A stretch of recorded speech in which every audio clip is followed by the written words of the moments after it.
ছোট্ট একটি সূরা তেলাওয়াত করব, ওই সূরাটির ব্যাখ্যা বিশ্লেষণ করব।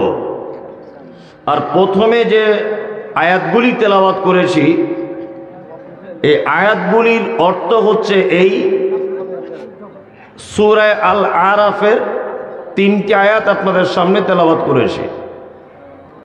আল্লাহ সুবহানাহু ওয়া তাআলা বলছেন আলিফ লাম মিম সাদ কিতাবুন উনজিলা ইলাইকা ফালা ইয়াকুন ফি সাদরিকা হারাদুম মিনহু লিতুনদিরা বিহি ওয়া যিকরা লিল মুমিনিন। আল্লাহ সুবহানাহু ওয়া তাআলা বলছেন এটি একটি কিতাব, এই কিতাবটি অবতীর্ণ করা হয়েছে মুহাম্মদ সাল্লাল্লাহু আলাইহি ওয়াসাল্লামের উপর। আর আপনাকে যে কোরআন দেওয়া হয়েছে আপনি এই কোরআনের মাধ্যমে মানুষকে আল্লাহর পথে আহ্বান করবেন, আর এর দ্বারাতেই আপনি মানুষকে ভয় দেখাবেন। আর এর দাওয়াত দিতে গিয়ে যদি কোনো সমস্যার সম্মুখীন আপনি যদি হন তাহলে আপনার মনে যেন কোনো সংকীর্ণতা যেন সৃষ্টি না হয়। যিকরা লিল মুমিনিন, আর কোরআন মোমেনদের জন্য হাজারো হাজারো উপদেশ আমি আল্লাহ সুবহানাহু ওয়া তাআলা পবিত্র আল কোরআনে লিপিবদ্ধ করেছি। এটা মোমেনদের জন্য একটা উপদেশমালা। আমি মূল যে কথাটা এই আয়াতটা দিয়ে বলতে চাইছি সেটা হচ্ছে এই যে মানুষের কাছে দাওয়াত দিতে গেলে কি দিয়ে দাওয়াত দিতে হবে? আল কোরআন দিয়ে। কি বললাম বুঝলেন? আর কোরআন দিয়ে দাওয়াত দিতে গেলে সমস্যা হতে পারে বা হবে। সমস্যা হলে আল্লাহ সুবহানাহু ওয়া তাআলা বলছেন মুহাম্মদ সাল্লাল্লাহু আলাইহি ওয়াসাল্লামকে যে আপনার মনে যেন কোনো সংকীর্ণতা বা কোনো ভয় ভীতি এটা যেন কাজ না করে। আর মোমেনদের জন্য রয়েছে এতে কি উপদেশ। এটা হচ্ছে মূল কথা। আমি আজকে আপনাদের সামনে ছোট্ট একটি সূরা নিয়ে কথা বলবো। এই সূরাটির ভিতরে যে আল্লাহ সুবহানাহু ওয়া তাআলা কত কথা ভরে রেখে দিয়েছেন আপনি বিস্ময়ে অভিভূত হবেন যে আমাদের সকলের তো মুখস্থ, কোনোদিন তো এর আগে এইভাবে শুনিনি। হয়তো আপনি শুনেছিলেন অন্য কোনো বক্তার কাছে, ভুলে গেছেন। আমি যে নতুন বলছি এটা নয়, আপনি এর আগেও শুনেছেন, আপনার স্মৃতিতে নেই। কি বললাম বুঝলেন? ছোট্ট একটি সূরা নিয়ে কথা বলি। সূরাটি আমি প্রথমে তেলাওয়াত করিনি, প্রথমে একটা অন্য সূরার একটি আয়াত তেলাওয়াত করেছিলাম যে মানুষের সামনে কথা বলতে গেলে কি দিয়ে বলতে হবে? কোরআন দিয়ে। কি দিয়ে? কোরআন দিয়ে।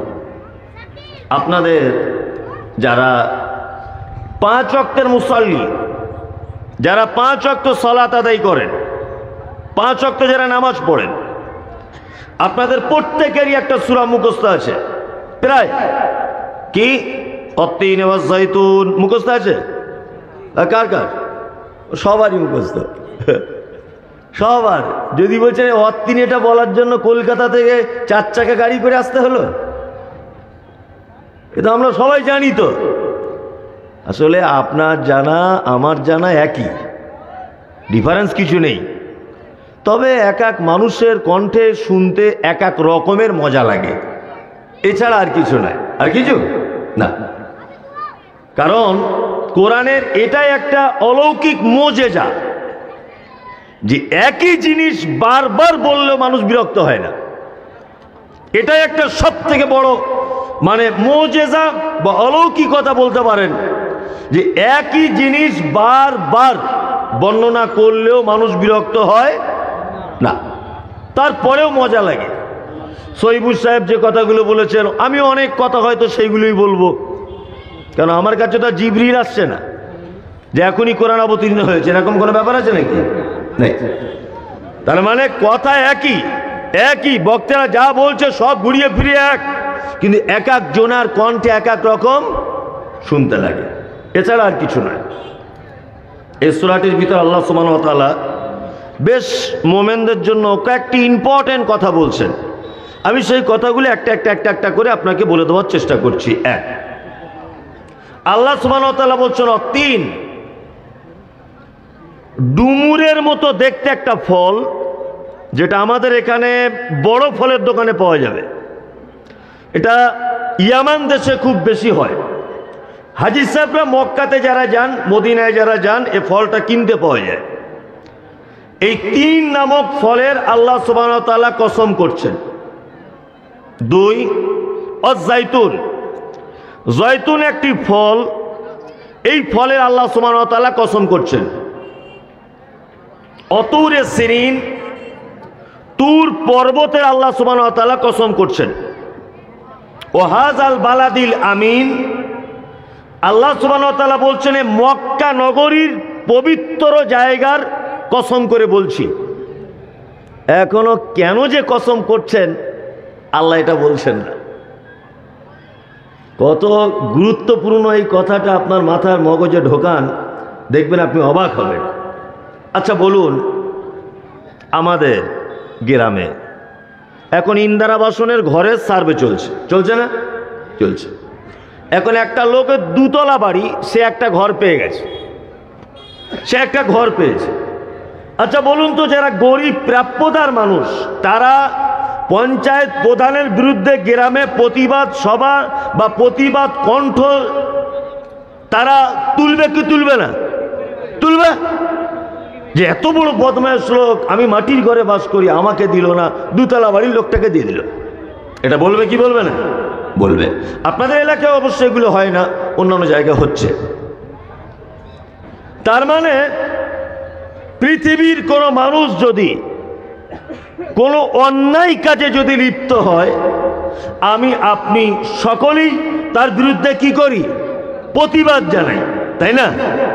আচ্ছা এবার বলুন, আল্লাহ যদি কিয়ামতের দিন কোনো একটা মানুষকে ধরে জাহান্নামে দিয়ে দেয়, আচ্ছা বলুন তো, সেদিন আন্দোলন করে তাকে আর ফিরিয়ে জান্নাতে আনা যাবে? হ্যাঁ, যাবে না। একটা মানুষকে আল্লাহ মারাত্মক অপরাধী, কিন্তু আল্লাহ তাকে জান্নাতে দিয়ে দিয়েছে। আর আমরা যদি কিয়ামতের মাঠে আন্দোলন করে বলি, আল্লাহ ও অপরাধী, এটা আমরা জানি, ওকে কেন তুমি জান্নাতে দিলে? এই অভিযোগ আল্লাহর বিরুদ্ধে সেদিন করার কেউ থাকবে না। সেদিন একচ্ছত্র মালিকের দায়িত্ব কে থাকবেন? আল্লাহ, তাই না? এবার আর একটা কথা বলি।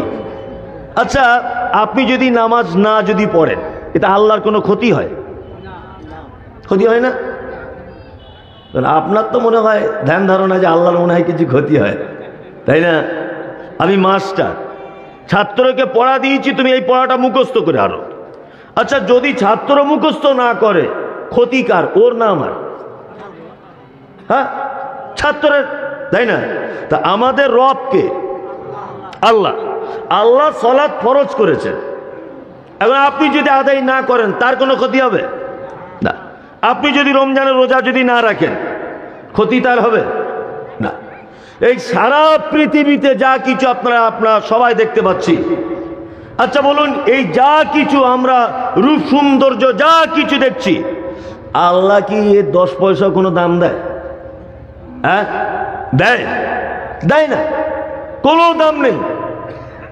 আল্লাহ রসুল দুনিয়া সম্পর্কে বোঝাতে গিয়ে বলছেন, এই শোনো, তোমাদের মধ্যে কেউ যদি রাস্তা দিয়ে হাঁটে, আর একটা মরা বাচ্চা, বকরির বাচ্চা যদি রাস্তায় পড়ে থাকে, আচ্ছা তোমরা কি কেউ পয়সা দিয়ে মরা বকরি বাচ্চাটা কিনবে? সাহাবীগণ বলছে, আল্লাহ রসুল আবার কেমন কথা, মরা বকরির বাচ্চা আবার কেউ কেনে? আল্লাহ রসুল বলছেন, এই মরা বকরি বাচ্চাটা যেমন মূল্যহীন, তেমন পৃথিবীটা আল্লাহর দরবারে তেমন মূল্যহীন।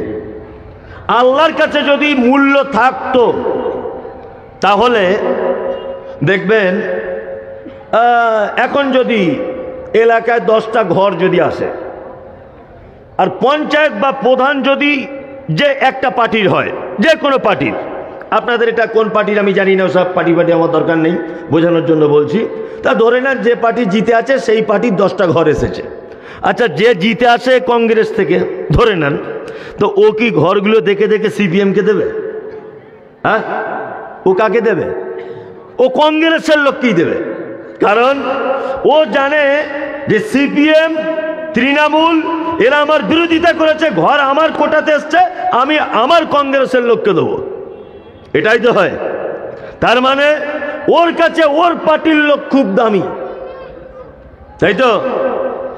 আল্লাহর কাছে যদি মানুষ খুব বেশি দামি যদি হতো, আর আমার আপনাকে যদি আল্লাহ খুব বেশি দাম দিতেন, তাহলে বেঈমান মুশরিকেরা এক ফোঁটা পানি তারা পেত না, পেত?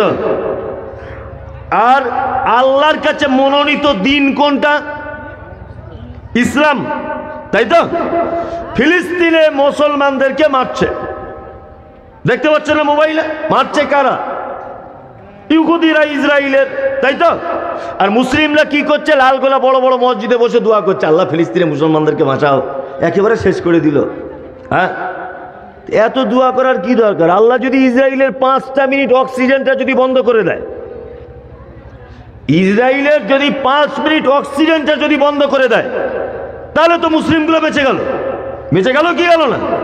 আল্লাহ কই এটা পারছে না। ঘটনা ওটা নয়, আল্লাহ আমাদেরকে দামই দেয় না। তোরা মুসলিম না তোরা হিন্দু, নামাজ পড়ছিস না পড়ছিস না, তোরা কেউ দুর্গাকে ডাকছিস, কেউ দরগায় যাচ্ছিস, কেউ আমাকে এক বলে মানছিস, ওটা আমার কাছে কোনো বিষয়ই নয়। নামাজ পড়লেও তোর জমিতে বৃষ্টি, না পড়লেও তোর জমিতে বৃষ্টি। তুই আমাকে না মারলেও কোটি কোটি টাকার মালিক হয়ে যেতে পারিস, আমাকে মারলেও হতে পারিস, আমার কাছে তো 10 পয়সাও কোনো দাম নেই, তাই না? এইবার আপনাদেরকে একটা কথা বলি, কথা হচ্ছে এই, যখন আল্লাহ আমাদেরকে কোনো দামই যখন দিচ্ছেন না, তা কোন এমন জিনিস বোঝাতে গিয়ে আল্লাহ 4টে কসম করছেন? মানুষ কসম করে কখন? আমি রাত 2টোর সময় জলসা শুনে রামনগরে আমার বাড়ি, আমি বাড়ি গিয়েছি, দরজায় বাড়িতে আসো, কই গো শফিকুলের মা, দরজা খোলো। আমার স্ত্রী দরজা খুলে বলছে, এত রাতে কোথায় ছিলে? বলছে, আমি জলসা শুনতে গিয়েছিলাম, মমতাজুল ইসলাম বক্তা এসেছিল, শুনতে গিয়েছিলাম। না না, তুমি মিছে কথা বলছো। 2টোর সময় জলসা শেষ হয়, বদমাইশি জায়গা পাও না। আপনি দেখছেন আপনার স্ত্রী আস্তে আস্তে বেঁকে যাচ্ছে, তখন আপনি কি করেন? আল্লাহর কসম, আমার নানির কসম, আমার বেটার কসম, আমি মাটিতে দাঁড়িয়ে বলছি, দেখ আমাকে সন্দেহ করিস না, আমি অরিজিনালি জলসা শুনতে গিয়েছিলাম। এটা বলেন কি বলেন না? তার মানে মানুষ তখন কসম করে যখন ভালোবাসার মানুষ বিগড়ে যায়। 2, কসম তখন করে যখন একটা মানুষের প্রতি আস্থা হারিয়ে যাচ্ছে, ইম্পর্টেন্ট বিষয়, তখন মানুষ কসম করে সেই কথাটা জোর দিয়ে শক্তিশালী করতে চায়, তাই না? যে দেখো আমার বেটার কসম দিয়ে বলছি, আমি জলসাতেই ছিলাম। কি বলছি বুঝতে পারছেন? তা আল্লাহ 4টে জিনিসের কসম করে এখনো কেন যে কসম করছেন আর কাকে যে এত দাম দিচ্ছেন, এটা আল্লাহ তাআলা বলছেন না। 1, আল্লাহ বলছেন অতীন, ডুমুরের কসম, অজাইতুন, জয়তুনের কসম, অতুরে সিনিন, তুর এবং সিনাই পর্বতের কসম, ওয়াহাজাল বালাদিল আমিন, মক্কা নগরীর কসম। কি কসমের জবাব? লাকাদ খালাকনাল ইনসানা ফি আহসানি তাকবীম। আমি মানুষকে তৈরি করেছি বড় সুন্দর করে। একটা কথা বলি শুনুন, পবিত্র আল কোরআনে আয়াত আছে কতটা? হ্যাঁ, যে যেটা জানেন, কেউ বলছে 6236টি, কেউ বলছেন 6666টি। তা আমি ভেজালে যাব না, ধরে নেন আপনি 6200। আমি বোঝানোর জন্য বলছি, এই যতগুলি আয়াত পবিত্র আল কোরআনে আছে, এই আয়াত বা এই কথাটা বলতে গিয়ে আল্লাহ সুবহানাহু ওয়া তাআলা যত গুরুত্ব দিয়েছেন, আর অন্য কোনো আয়াত বলতে গিয়ে, অন্য কোনো কথা বলতে গিয়ে আল্লাহ সুবহানাহু ওয়া তাআলা এত গুরুত্ব দেননি। কি কথা? মানুষকে তৈরি করেছি বড় সুন্দর করে। খুব পরিকাঠামো সুন্দর মানুষের, এতটুকু কথা জেনে রাখুন। এবার বলুন আল্লাহ কজন? এক। কোরআন অবতীর্ণ হয়েছে কার উপরে? মুহাম্মদ সাল্লাল্লাহু আলাইহি সাল্লামের উপর। আর মাঝখানে আল্লাহর নবীর মাঝখানে কে ছিলেন? জিবরিল আলাইহিস সালাম, তাই তো? তাহলে টোটাল তিনজন। কোরআন শেষ আসমানি কিতাব হিসাবে একটাই, নবী মুহাম্মদ সাল্লাল্লাহু আলাইহি সাল্লাম শেষ নবী হিসাবে একজনই, আল্লাহ একটাই, মাঝখানের মানুষ জিবরিল আলাইহিস সালাম ফেরেশতা, উনিও একজন। তাহলে আল্লাহ কোরআনের কথা বলছে, দেখুন আল্লাহ বলছে মানুষকে তৈরি করেছি বড় সুন্দর করে, এটা একটা ভালো কথা। অন্যত্তর আল্লাহ তাআলা বলছেন উলাইকা কাল আনাম বাল হুম আযাল উলাইকা হুমুল গাফিলুন। মানুষ তো খারাপ খারাপ, মানুষ চতুষ্পদ প্রাণীর থেকে নিকৃষ্ট। তাহলে করকম কথা হলো। এইখানে আল্লাহ বলছেন মানুষকে সুন্দর করে বানিয়েছি, আবার এখানে বলছে উলাইকা কাল আনাম, ওরা চতুষ্পদ প্রাণী, বালহুম আযাল, তার থেকে নিকৃষ্ট। তাহলে একই মানুষের ব্যাপারে আল্লাহ করকম কথা বলছেন? দুই রকম। আরো পবিত্র আল কোরআনের ভিতরে ঢুকুন, আল্লাহ তাআলা বলছেন খলিকাল ইনসানু যায়ীফা, পৃথিবীতে আমি মানুষকে তৈরি করেছি সব থেকে দুর্বল, সব থেকে অল্প জ্ঞান দিয়ে পৃথিবীতে মানুষকে তৈরি করা হয়েছে। অথচ আল্লাহ করকম কথা বলছেন? তিন রকম হলো না? কোরআন তো একটাই, আল্লাহ একটা, তিন রকম কথা কেন? এর ভিতরে যে কি জাদু ভরা আছে আর কি মধু আছে, আপনি যদি কথাগুলি একটা একটা করে যদি ব্যাখ্যা বিশ্লেষণ করেন আপনি অবাক হয়ে যাবেন যে কি বলছে কোরআন।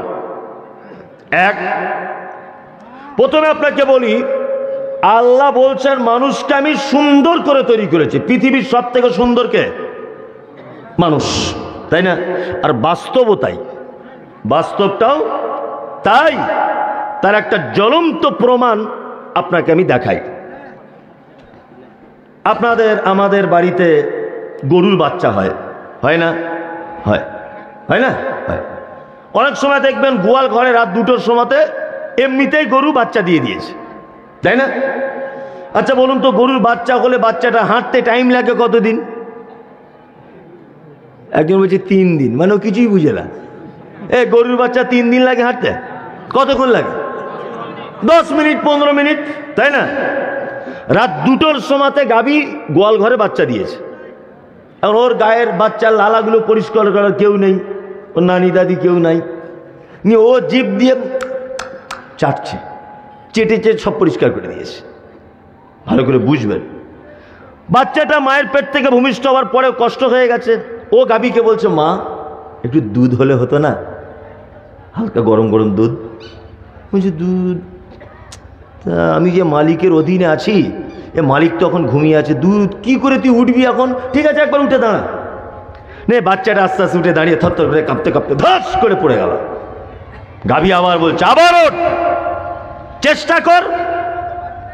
দ্বিতীয়বার গাভীর বাচ্চাটা আবার উঠেছে, কাঁপতে কাঁপতে কাঁপতে কাঁপতে মাকে বলছে, মা দুধ কোন দিকে? বলছে পিছনের দিকে যা। যা পিছনের দিকে যা, পিছনের দিকে দেখ দুধের বাঁট ঝুলছে, দুধে মুখ লাগা, চোষ, দুধ পেয়ে যাবি, চোষ দুধ পাবি। চুষছে, দুধ আসছে।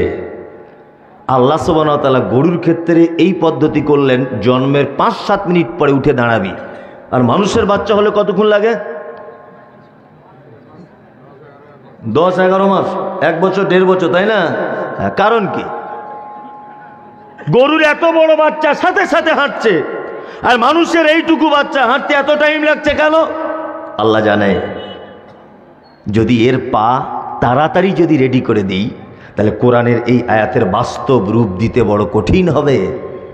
আল্লাহ যে বলেছেন খলাকাল ইনসানা ফি আহসানি তাকওয়িম, মানুষকে সুন্দর করে তৈরি করেছি। আল্লাহ জানে গরু গোয়াল ঘরে তার বাছুর জন্ম দিয়েছে, ওর নানি নেই, দাদি নেই, খালা নেই, ফুপু নেই, কেউ কোলে নেওয়ার লোক নেই। কিন্তু মানুষ, তোমার পা যদি সাথে সাথে রেডি করে দিই, দাদির কোল চাপতে পাবে না, নানির কোল চাপতে পাবে না, ফুপুর কোল চাপতে পাবে না, মায়ের কোল চাপতে পাবে না। ওই জন্য বাচ্চারা দেখবেন যতক্ষণ না হাঁটা চলা করতে না শেখে ততক্ষণ পর্যন্ত অন্যান্য লোকেদের কোলে পিঠে মানুষ হয়, হয় কি হয় না? আর হাঁটতে শিখে গেলে আর সহজে কেউ কোলে নিতে চায় না। আল্লাহ বলছেন খলাকাল ইনসানা ফি আহসানি তাকবীর, মানুষকে যে সুন্দর করে তৈরি করেছি এক আশ্চর্য বিষয়। এর জ্ঞানও যত সুন্দর, এর দেখতেও তত সুন্দর। সারা পৃথিবীর যত যা কিছু সব মানুষের জন্য আমি আল্লাহ সুবহানাহু ওয়া তাআলা বানিয়েছি। একটা ছোট্ট কথা বলে দিলাম, সুন্দর কোন পর্যায়ে? আল্লাহ বলছেন খুলিকাল ইনসানু যায়ীফা, মানুষ বড় দুর্বল। মানুষ কি বড় দুর্বল? মানুষ বড় দুর্বল নয়। এবার একটা কথা বলি, সারা পৃথিবীতে যত প্রাণী জন্মগ্রহণ করেছে আর করবে, প্রতিটা প্রাণী জন্মের পর থেকে স্বয়ং সম্পূর্ণ, তাকে আর পৃথিবীতে এসে কোনো জিনিস শিখতে হয় না। কিন্তু মানুষ জন্মের পরে অনেক কিছু শিখতে হয়, হয় না? হাঁসের বাচ্চা কোনোদিন তার মাকে বলে, মা আমি ছোট পানিতে আগে হাঁটা শিখি, বা আমাকে সুইমিং পুলে ভর্তি করে দাও, সাঁতার কাটা শিখি, তারপরে বড় পুকুরে গিয়ে ঝাঁপ দেবো। এরকম ব্যাপার আছে না। স্কুলে যাওয়াও লাগে না, প্রাইভেটেও যাওয়া লাগে না, লাগে লাগে না। ও এক চান্সে গিয়ে পুকুরে ঝাঁপ দিয়ে দেয়, কারণ ওর আর কিছু শিখতে হয় না। কিন্তু আমরা মানুষ জন্মের পরে আমাদের অনেক কিছু শিখতে হয়, শিখতে হয় না? অনেক কিছু। কে শেখায়? জন্মের পরে মা শেখায়, তারপরে মাস্টার মশাই শেখায়, মাস্টারের সাবজেক্ট শেষ হয়ে গেলে ওই আপনার বউ এসে ও শেখায়, তাই না? হ্যাঁ, ওর বউ এসে শেখায় যে এতদিন তুমি কি করলে। অথচ লালগোলা এলাকায় এরকম সিস্টেম নেই। আচ্ছা, বিয়ে করে 4 ছেলের বাপ, তাকে ওর বউ বলছে কি করলে এতদিন, কি শিখলে? মানে ও পুরুষ মানুষের শিক্ষা শেষ নেই, শিখতে আছে। তার মানে ও সম্পূর্ণ নয়। মানুষ সম্পূর্ণ নয় কেন? তার অনেক প্রমাণ বা অনেক তথ্য রয়েছে। দুটো একটা তথ্য বলি। আচ্ছা, আপনারা একটা জিনিস দেখেছেন কি, রাতের বেলা কোনো গরু দেখেছেন যে লাইট নিয়ে ঘুরছে? হ্যাঁ, দেখেন, কোনোদিন দেখবেন না। আচ্ছা, এই শীত আসছে, কোনোদিন দেখেছেন যে কোনো বাঘ আর সিংহ মারপিট করছে কম্বল নিয়ে? নেই। আচ্ছা, নেই, ওইসব ওদের ঝামেলা নেই।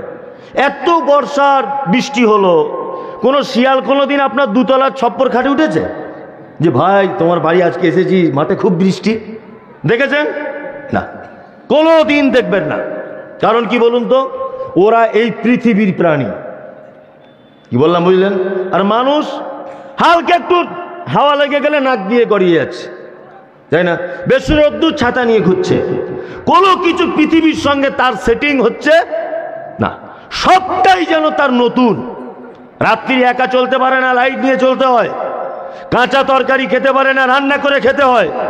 কোনো গরু জীবনে দেখেছেন যে মাঠের থেকে ঘাস এনে মালিককে বলছে আদা রসুন দিয়ে ভালো করে জুত করে রান্না করে দাও, তারপরে খাবো? না, ও স্বয়ং সম্পূর্ণ, ওর পৃথিবীতে কিছু প্রয়োজন হয় না। মানুষ এত অসম্পূর্ণ যে এখানকার প্রাণী নয়। আমরা কোথাকার প্রাণী? কোথাকার? জান্নাত। আমরা এসেছি কোথা থেকে? জান্নাত থেকে এসেছি। ওই জন্য পৃথিবীর আবহাওয়ার সঙ্গে, এখানকার পরিবেশের সঙ্গে, এখানকার কোনো জিনিসের সঙ্গে আমাদের সেটিং হয় না। সব কিছুতে অসুবিধা, তাই না? আল্লাহ সুবহানাহু ওয়া তাআলা বলছেন খুলিকাল ইনসানু যায়ীফা। আল্লাহ পবিত্র আল কোরআনে বলছেন, কি বলছেন? উলাইকা কাল আনআম বাল হুম আদাল ওয়া উলাইকা হুমুল গাফিলুন। আল্লাহ তাআলা বলছেন যে মানুষ তো খারাপ খারাপ চতুষ্পদ প্রাণীর থেকে মানুষ নিকৃষ্ট।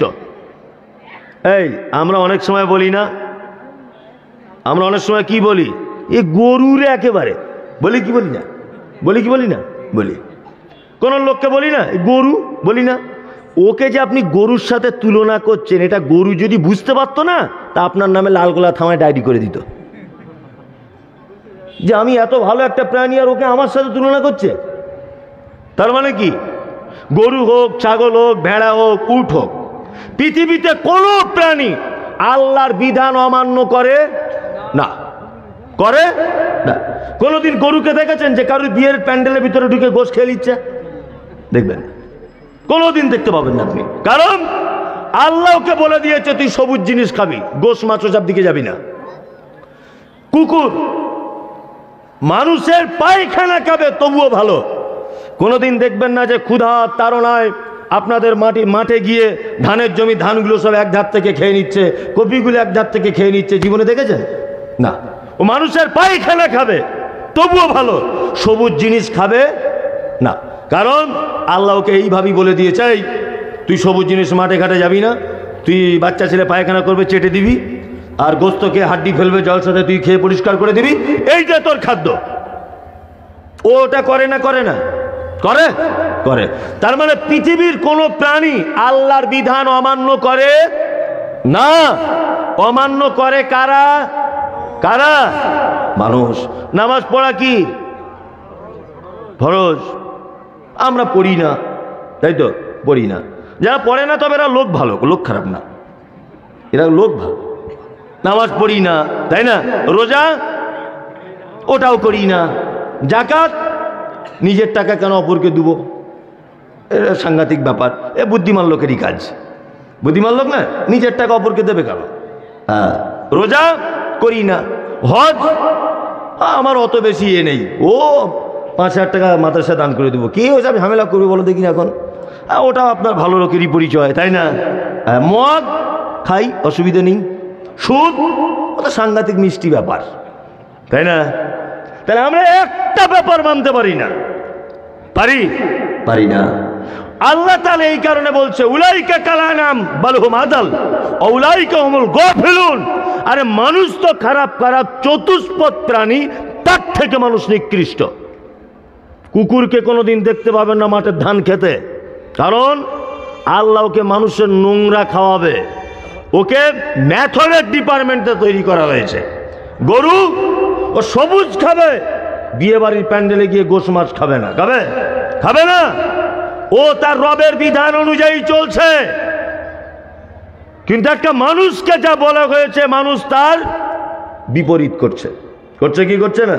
করছে। আল্লাহু আকবার। আপনি জীবনে দেখেছেন? এদিকে বেরোন। আপনাদের সুন্দরবন বেড়াতে গেছেন? সুন্দরবন, ওর ভিতরে থানা আছে যে বাঘগুলো মারামারি করবে, মাঝে সাঝে কেস হবে, বড়বাবু বিচার করবে? আছে? নাই। ওদের কোনো পঞ্চায়েত প্রধান আছে জঙ্গলে? নাই। লালগোলায় এইটুকু জায়গা একটা থানা, ওইটুকু কি আবার রঘুনাথগঞ্জ থানা, তাই না? ওইদিকে কি আবার সুতি থানা। হ্যাঁ, এই কটা মানুষের ভিতরে থানা, তাও পুলিশ নাজেহাল হয়ে যাচ্ছে, মাঝে সাঝে ক্যাম্প বসিয়ে রেখেছে না? মানে এত বদমাইশি, এত অত্যাচার যে প্রশাসনিক বিভাগ পর্যন্ত নাজেহাল হয়ে যাচ্ছে। অথচ আপনি যান সুন্দরবনে, কোটি কোটি কোটি কোটি প্রাণী রয়েছে, সেখানে কোনো অসুবিধা কি নাই, ঝগড়াও নাই, মারামারি নাই, কেউ কারোর মাল চুরি করে না, কারোর ঘর এলে কেউ মেরে খায় না, এসব ব্যাপার ওখানে নেই। আমাদের এখানে আছে যত অপরাধ মানুষের ভিতরে। ওই জন্য আল্লাহ সুবহানাহু ওয়া তাআলা বলছেন উলাইকা কালানাম বাল হুম আযাল উলাইকা হুমুল গাফিলুন। মানুষ চতুষ্পদ প্রাণীর থেকে নিকৃষ্ট। তিনটে কথা আপনাকে বলে দিলাম। এইবার আল্লাহ তাআলা বলছেন, কি বলছেন? সুম্মা রাদাদনাহু আসফালা সাফিলিন। মানুষের আবার কৃতকর্মের পরে, সুন্দর করে তৈরি করার পরেও মানুষকে আমি আবার পুনরায় কোথায় আনবো? ফেরত জাহান্নাম। অনেক মানুষ বলে যে আল্লাহর নাম তো রহমান, মৌলভী সাহেব, তাহলে জাহান্নামটা নাই বানাতে পারতো। অনেক মানুষ বলে না, বলে জাহান্নামটা নাই বানাতে পারতো। আল্লাহর নাম রাহিম, চরমতম দয়ালু, রহমান বেসুমার দয়া। অনেক মানুষ বলছে যে তাহলে জাহান্নামটা নাই বানাতে পারতো। সামান্য যদি নামাজ নাই বা পড়ি, তোমার এর কারণে জাহান্নামে যেতে হবে? তাহলে আল্লাহর দয়া থাকলো কি? অনেক মানুষ আছে তারা এরকম ধরনের কথাবার্তা বলে, বলে কি বলে না? আমার পিছনে বসে আছে, এর নাম আসাদুল। আসাদুল এই আমার বন্ধু, আবার আজকে আপনাদের বক্তা ছিল মনে হয়, তাই তো? তা ও অনেক দিনের বন্ধু, ছোট ভাইয়ের মতো। তা আসাদুল এত নরম ছেলে, এত নরম ছেলে যে ওকে যদি একটা চরও কেউ মারে তাও কিছু বলে না। বোঝানোর জন্য বলছি, কিচ্ছু বলে না, ওর মনে রাগ বলে কিছু নেই, এত নরম। এটা বোঝানোর জন্য বলছি, অরিজিনাল ও অত নরম নয়। ভাববে না মনে হয় মমতাজুল ভাই সার্টিফিকেট দিয়ে গেল, এবার মারলেও কিছু বলবে না, এরকম ব্যাপার নয়। বোঝানোর জন্যে নিয়ে ও এত নরম মানুষ, ওকে গাল দিলেও কিছু বলে না, মারলেও কিছু বলে না। একদিন চায়ের দোকানে আমি দাঁড়িয়ে আছি, ও আমার পাশে দাঁড়িয়ে আছে। আমি বলছি, আরে আসাদুল ভাই একটা ঘটনা শুনেছ? তো বলছি কি? আরে রামনগরের ফটিক চাচার মেয়েকে 3 জন মিলে ধর্ষণ করেছে। আর শুধু ধর্ষণ করেনি, ভুট্টার জমিতে নিয়ে তাকে পিস পিস করে কেটে শেষ করেছে। ও তখন বলছে তাদেরকে ধরতে পারা গেছে? হ্যাঁ, 3 জনকে গাছে বেঁধেছে। তো বলছে চলুন আমিও যাই, মনে হচ্ছে তাদেরকে জবাই করে শেষ করে দিই। বলছে কেন ভাই, তোমার তো চর মারলেও কোনোদিন রাগ করো না, তো তুমি আজকে এত রেগে যাচ্ছ কেন? বলছি এইরকম অপরাধ দেখে কি সহ্য করা যায়? আমারও মনে হচ্ছে ওই 3 জনকে গিয়ে একেবারে গুলি করে মেরে দিই। তার মানে যে লোকটা চর মারলেও কোনোদিন কারোর প্রতিশোধ নেয় না, তাকে গাল দিলেও কোনোদিন মুখ খুলে কথা বলে না, এইরকম একটা অপরাধ দেখার পরে ও উত্তেজিত হয়ে যাচ্ছে। তার মানে ও যে ভালো ছেলে, ওর ভিতরে যে দয়া, তখন আর দয়াটা থাকছে না। আল্লাহর নাম রহমান, এ কথা সত্য, আল্লাহর নাম রহিম, এ কথা সত্য। কিন্তু মানুষের পাপ যখন চরম পর্যায়ে পৌঁছে যাবে, তখন আর আল্লাহর নাম রহমান না হয়ে তখন হবে আল্লাহর নাম কাহার, খুব ক্ষমতাবান, যে এত দয়া করে, এত দয়া করে, এত দয়া করে। কিন্তু বান্দার যখন পাপ চরম পর্যায়ে পৌঁছে যায়, তখন আর আল্লাহ তার দয়া দিয়ে কাজ করে না। অপরাধ আপনার যদি চরম পর্যায়ে পৌঁছে যায়, আল্লাহ তখন আর দয়ালু হয়ে কাজ করবে না, তখন কাহার হয়ে কাজ করবে, আজিজ হয়ে কাজ করবে। তখন আর আপনার বাঁচার রাস্তা থাকবে না। যারা বলছেন যে জাহান্নামটা নাই বা বানাতে পারতো, সবই জান্নাত করতে পারতো, আরে মানুষ তো তার পাপ করতে করতে চরম পর্যায়ে পৌঁছে যাচ্ছে, তখন আর দয়ার কাজ করবে? কাজ করবে না। আল্লাহ তাআলা বলছেন জাহান্নাম যাবে না কারা? ইল্লাল্লাযিনা আমানু, যারা ঈমান নিয়ে এসেছে। এই ঈমান কাকে বলে বলুন? ঈমান মানে কি? একজনা বলুন, কোনো ভয় নেই, আমি মারবো না, বলুন। নামাজ, রোজা আর বিশ্বাস, তাই তো? হ্যাঁ হ্যাঁ। ঈমান, একটা কথা আপনাকে বলি, ঈমান শব্দের শাব্দিক অর্থ হচ্ছে বিশ্বাস করা, তাই তো? কি বিশ্বাস করবেন? আল্লাহকে এক বলে মেনে নেওয়া, 2 মুহাম্মদ সাল্লাল্লাহু আলাইহি ওয়াসাল্লামকে শেষ নবী বলে মেনে নেওয়া, 3 পবিত্র আল কোরআনের আদেশ এবং নিষেধকে দ্বিধাহীন চিত্তে মেনে নেওয়ার নাম কি? ঈমান। ঈমানের আরো অনেক শাখা প্রশাখা, অনেক কিছু আছে। আমি ছোট্ট করে 3টে জিনিস বুঝিয়ে দিলাম। আল্লাহকে এক বলে মানা, আর মুহাম্মদ সাল্লাল্লাহু আলাইহি ওয়াসাল্লামকে শেষ নবী বলে মানা, আর পবিত্র আল কোরআনের আদেশ এবং নিষেধকে মেনে নেওয়ার নাম কি? ঈমান, তাই তো? এইবার আপনাদেরকে একটা কথা বলি, ঈমান বুঝতে গেলে বা ঈমানের উপরে থাকতে গেলে আপনাকে প্রথমে বুঝতে হবে তাওহীদ কাকে বলে। কি বললাম বুঝলেন? যে তাওহীদ বোঝে না, তার ভিতরে ঈমান থাকতে পারে না। এক নম্বর হচ্ছে তাওহীদ 3 প্রকারের।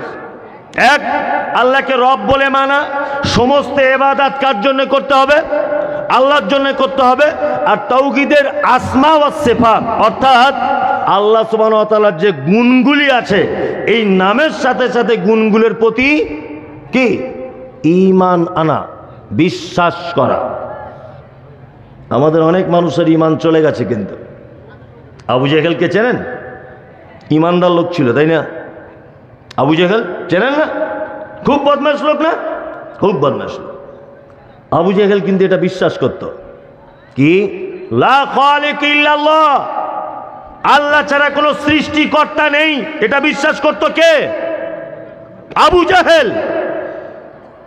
লা রাজ্জাক ইল্লাল্লাহ, আল্লাহ ছাড়া কোনো রুজির মালিক নেই, এটা বিশ্বাস করত কে? আবু জেহেল। কিন্তু আবু জেহেল সব বিশ্বাস করত, একটা জিনিস বিশ্বাস করত না, তার নাম কি? লা ইলাহা ইল্লাল্লাহ, এইটাকে বিশ্বাস করত না। আল্লাহ ছাড়া রুজির মালিক কেউ নেই বিশ্বাস করত, আল্লাহ ছাড়া হায়াত মাওতের মালিক কেউ নেই বিশ্বাস করত, সব কিছু মেনে নিত, কিন্তু লা ইলাহা ইল্লাল্লাহ এটা বিশ্বাস করত না।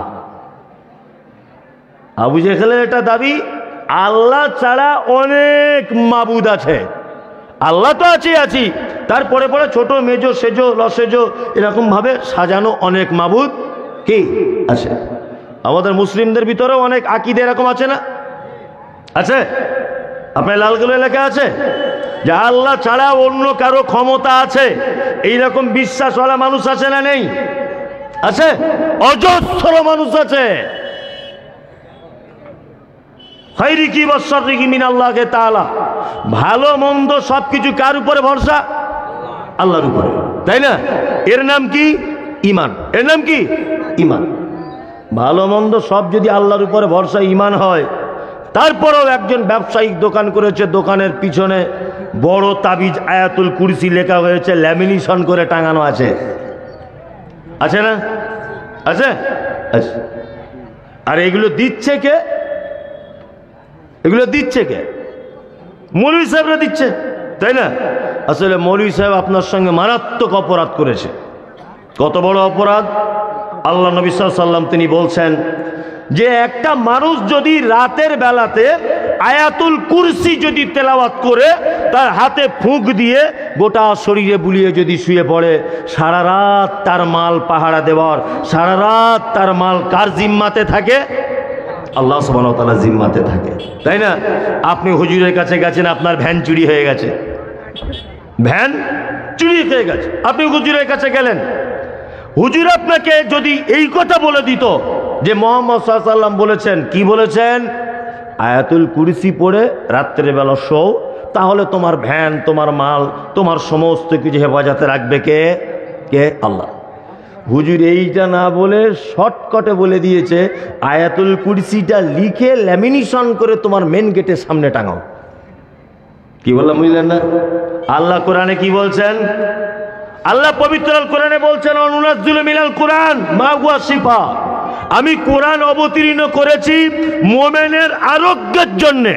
সারা পৃথিবীতে একটা মানুষ যত সুখেই পড়ে যাক, যত বিপদেই পড়ে যাক, সে যদি কোরআন তেলাওয়াত করে, তেলাওয়াতের বিনিময়ে কল্যাণ পাবে। কল্যাণ দিবে কে? আল্লাহ। তেলাওয়াতের বিনিময়ে কল্যাণ দিবে কে? আল্লাহ।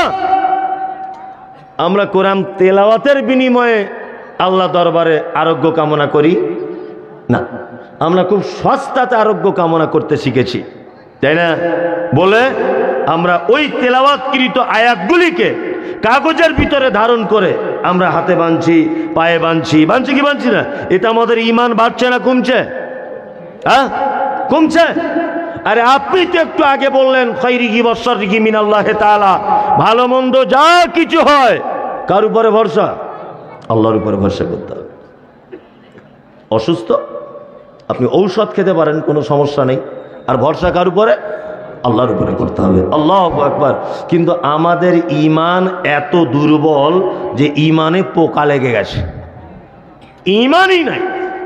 আল্লাহ সুবহানাহু ওয়া তাআলা বলছেন, ইল্লাল্লাযীনা আমানু, যারা জান্নাতে যাবে না কারা? যারা বিশ্বাস করেছে আমাকে, ওয়া আমিলুস সালিহাত, এবং যারা সৎকর্ম করেছে। একটা কথা আপনাদেরকে বলি, পবিত্র আল কোরআনে আল্লাহ সুবহানাহু ওয়া তাআলা যত জায়গায় আমল করার কথা বলেছেন, প্রত্যেক জায়গাতে বলেছেন ওয়া আমিলুস সালিহাত, উত্তম আমল করো, উত্তম আমল। তার মানে বুঝে নিতে হবে আমলের ভিতরে ভেজাল আছে, আছে না? নেই? আছে। আহসানু আমালা, আল্লাহ কোরআনে বলছেন তোমরা ভালো আমল করো। পৃথিবীতে তোমাদেরকে পাঠানো হয়েছে কেন? লিয়াবলুয়াকুম আইয়ুকুম আহসানু আমালা। তোমাদেরকে প্রশ্ন করা হবে যে তোমাদের ভিতরে উত্তম আমল কে করছো। তার মানে সব আমল উত্তম কি নয়, সব আমল উত্তম নয়। আবার আল্লাহ পবিত্র কোরআনের শব্দ ব্যবহার করছে, দেখুন, আমিলাতুন নাসিবা তাসলা নারান হামিয়া। আল্লাহ তাআলা বলছেন এক শ্রেণী মানুষ তারা আমল করবে, আমল করতে করতে করতে করতে ক্লান্ত হয়ে যাবে, তারপরেও তার থাকার জায়গা জাহান্নাম। এরা কারা? এরা কোন আমলকারী? আল্লাহু আকবার, আল্লাহু আকবার। আমরা আমল করছি কিন্তু আমাদের আমলটা উত্তম আমল হচ্ছে কি না। আর আমল করার আগে একটা কথা মাথায় রাখতে হবে, কি? আল্লাহ রাসূল বলছেন মানে আমিলা আমালাল লাইসা আলাইহি আমরুনা ফাহুয়া রাদ্দুন। একটা মানুষ যখন কোন আমল করে, সেই আমল যদি আমার পক্ষ থেকে কোনো পারমিশন না থাকে, ফাহুয়া রাদ্দুন, তাহলে সে আমল কি? বাতিল। সে আমল বাতিল। অনেক মুসলিম আছে, আমি একটা আপনাকে খারাপ আমলের কথা বলি, অনেক মুসলিম আছে যারা 15ই শাবানে শবে বরাত পালন করে, করে না? অনেক মুসলিমরা করে, কি করে? আপনার এলাকায় খোঁজ নিয়ে দেখবেন, করে করে শবে বরাতের দিন রাতের বেলা 1000 রেকাত নামাজ, কেউ বলছে 1200 রেকাত, কেউ 100 রেকাত, মানে নামাজের শেষ নাই। অনেক মসজিদে আমরা দেখেছি যে রাতের বেলা মসজিদের ভিতরে ইট দিয়ে রেখে আসছে, সকাল 7টায় ইট দিয়ে রেখে আসছে। নিজে চোখে দেখার কথা বলছি। আরে ভাই, ইট দেওয়া কেন মসজিদে? বলছি তাছাড়া রাতে জায়গা পাওয়া যাবে না। সারা বছর মদে কাটালো, সারা বছর জুয়োয় কাটালো, সারা বছর হারামে লিপ্ত, কিন্তু 15ই শাবানের দিন সকালবেলা মসজিদে ইট দিয়ে রেখে এসছে, কারণ জায়গা পাবে না, তাই না? আপনাকে একটা মজার কথা বলি, একটা বোন হালুয়া রান্না করছে, পায়েস রান্না করছে, ওই দিন দেখবেন করে, করে না? করে। আপনি যদি জিজ্ঞাসা করেন খালা আজকে হালুয়া করছো কেন? ও তোমরা লামো যাবি তাই তো? হ্যাঁ, তোমরা লামো যাবি তো? কেন খালা? ও তোমরা ইমাম মানো না তো? না ইমাম। তোমরা নবীকেও মানো না? ডাইরেক্ট বলবো এটা। তোমরা নবীর দুশ্মন। কেন? আজকে নবীর দাঁত ভেঙে দিয়েছিল, তুমি জানো না? নবী গোস্ত খেতে পারিনি, ওই জন্য হালুয়া করছি, বলবে, বলবে না? বলবে। এবার আপনাকে একটা কথা বলি, কে নবীর দুশ্মন এটা আপনি ভাবুন। আচ্ছা, আমরা যে শবে বরাত হালুয়া করছি, এটা কোন মাসে করি? শাবান মাসের কত তারিখে? 15 তারিখ, তাই তো? তখন আল্লাহ রসুলের দাঁত ভাঙেনি। শাবানের পরের মাসটার নাম কি? রমজান, তাই তো? তখন আল্লাহ রসুলের দাঁত ভাঙেনি। রমজানের পরের মাসটার নাম কি? শাওয়াল, তাই তো? শাওয়াল মাসের 7 তারিখ না সম্ভবত 13 তারিখে উহুদের যুদ্ধে আল্লাহ রসুলের দাঁত ভাঙছে। ভালো করে বুঝবেন। এখন আমার বেটা যদি বলে আব্বা আমি তোমার বিয়ের বরযাত্রী গিয়েছিলাম, এ কথাটা কেমন লাগে? হাস্যকর ব্যাপার না? এ কত বড় বিয়াদব! শাবান মাসের 15 তারিখে নবীর দাঁত ভেঙেছে বলে হালুয়া করছে, তখন অথচ নবীর দাঁত ভাঙেনি। আরো প্রায় 2 মাস পরে দাঁত ভাঙছে শাওয়াল মাসের 13 তারিখে। কি অবস্থা বুঝতে পারছেন? মানে এ এত ভালোবাসে যে আগে থেকে হালুয়া করে বসে আছে যাতে নবীর দাঁত ভাঙুক। এত বড় শয়তান! কি বলছি বুঝতে পারছেন না? এটা একটা আমল ওরা করছে, কিছু মানুষ করছে না, করছে। কিন্তু আমি এ কথা বলতে চাইছি, এই আমলে যদি মুহাম্মদ সাল্লাল্লাহু আলাইহি ওয়াসাল্লামের পক্ষ থেকে কোনো রায় যদি না থাকে, তাহলে তো কঠিন বিপদ। বিপদ না? কঠিন বিপদ। একটা মানুষ মারা গেল, ইমাম সাহেব মাইকে বলে দিল ইন্না লিল্লাহি ওয়া ইন্না ইলাইহি রাজিউন। আমাদের দক্ষিণ পাড়ার আব্দুল্লাহ সাহেব মারা গেছে, দুপুর 2টায় মাটি হবে ফটিকদের আমবাগানে। জানাজায় সবাই থাকবেন। জানাজায় 1000 লোক। মাইয়েত রেখে দিয়েছে। মাইয়েত আর লোকের মাঝখানে দাঁড়িয়ে আছেন কে? ইমাম সাহেব। ইমাম সাহেব দাঁড়িয়ে দাঁড়িয়ে বলছেন যে কেউ যদি ঋণ টিন করে থাকে এই ভাই আপনারা আল্লাহর রাস্তায় ক্ষমা করে দেবেন। 2, যদি ভুল ত্রুটি করে থাকে আপনারা ক্ষমা করে দিবেন। 3, এই পথের প্রতীক সবাইকেই হতে হবে। বলি ইমাম সাহেব কাঁদছে, চোখ মুছছে এরকম করে, খুব দয়া হচ্ছে আর কি, কাঁদছে। তারপর ইমাম সাহেব বলছেন জানাজার পরে, জানাজার আগে 33 বার কুলহু পড়ুন, 33 বার দরুদ শরীফ, 33 বার অমুক শরীফ, আর 52টা কোরআন খতম আছে, সবাই বকশে দেন। জনমের বক্সানো বকশে দিল, দেহকে মাটি দেওয়া শেষ করে দিল। শেষ করে দেওয়ার পরে জানাজার টাইম লাগলো 15 মিনিট, আর দোয়া করছে 1.5 ঘন্টা। রোদ্দুরে মানুষ অতিষ্ঠ হয়ে যাচ্ছে, ইমাম সাহেব দোয়া ছাড়ে না, দোয়া চলছে, খুব দোয়া চলছে। দোয়া করার পর ইমাম সাহেব বলছেন আপনারা অনুগ্রহ করে শুনবেন। তো হচ্ছে কি না, অনুগ্রহ করে এই কারণে বলছি যে আজকে তো মারা গেছে, আজকের দিন গণনা করে 4 দিনের দিন ছোট করে হবে অনুষ্ঠান, 40-এর দিন একটু বড় করে আপনারা সকলেই আসবেন। অনেক জায়গাতে বলে কি বলে না, বলে। আমরা অবশ্য এগুলো করি না, তবে দাওয়াত দিলে খাই, তাই না? অনেক মানুষ আছে না, শবে বরাত করে না, তবে শবে বরাতের হালুয়া খায়, খায় কি খায় না? মানুষ মারা গেলে বেদাত বলে ঘোষণা করে দিয়েছে, তবে খায়। গোস্তের গন্ধ পেলে কেউ ছেড়ে আসতে মন চায় না, একটু আধটু খায় আর কি। আমি খাবেন না না খাবেন এটা ফতোয়া দিতে আসেনি, আমি একটা জিনিস বোঝাতে চাইছি, সেটা হচ্ছে এই, এতক্ষণ পর্যন্ত যে কাজ করা হলো, আচ্ছা বলুন তো এই কাজে মুহাম্মদ সাল্লাল্লাহু আলাইহি ওয়াসাল্লামের পক্ষ থেকে কোনো রায় আছে? আছে? নেই। আল্লাহ রাসূল সাল্লাল্লাহু আলাইহি ওয়াসাল্লাম বলেছেন ইজা মাতাল ইনসানিন কাতানহু আমালুহু ইল্লা মিন সালাসাতিন, একটা মানুষ যদি মারা যায় তার কবর পর্যন্ত 3টে জিনিস মাত্র যায়। কটা? 3টা। 1, সাদকা জারিয়া। সাদকা জারিয়া কাকে বলে? এমন এক দান যে দানের ধারাবাহিকতা বজায় থাকে। কি বললাম বুঝলেন? যে দানের ধারাবাহিকতা বজায় থাকে। মাদ্রাসার জন্য কালেকশন হচ্ছে, মাদ্রাসা একটা টিউবওয়েল দরকার, আপনি দিয়ে দেন, এটা সাদকা জারিয়া। এমন একটা জ্ঞান আপনি পৃথিবীতে দিয়ে গিয়েছিলেন, যে জ্ঞানটা অটোমেটিক বাড়ছে, আমার ছাত্র আর একজনকে দিচ্ছে, আমার ছাত্র আর একজনকে দিচ্ছে, সে আর একজনকে দিচ্ছে দ্বীনের জ্ঞান। আর এমন একটা বেটা রেখে গেছেন, যে বেটা আপনার জন্য কোরআন তেলাওয়াত করবে, যে বেটা 10 এবং জাতির সামনে দ্বীনের কথা বলবে, যে বেটা হকের উপরে থেকে ইসলামের কাজ করে যাবে। এই রকম বেটার কাজের বিনিময়ে আপনি কবরে নেকি পাবেন। মানুষ চালাক হওয়া ভালো, এত চালাকি কি আর ভালো?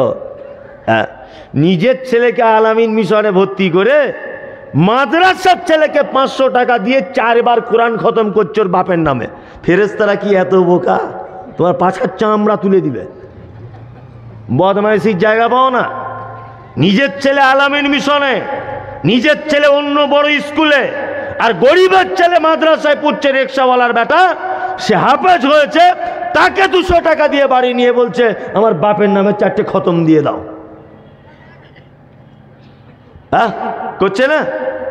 বোকা তো মানুষ হয়, এত বোকা হয়? এত বোকা হয় না।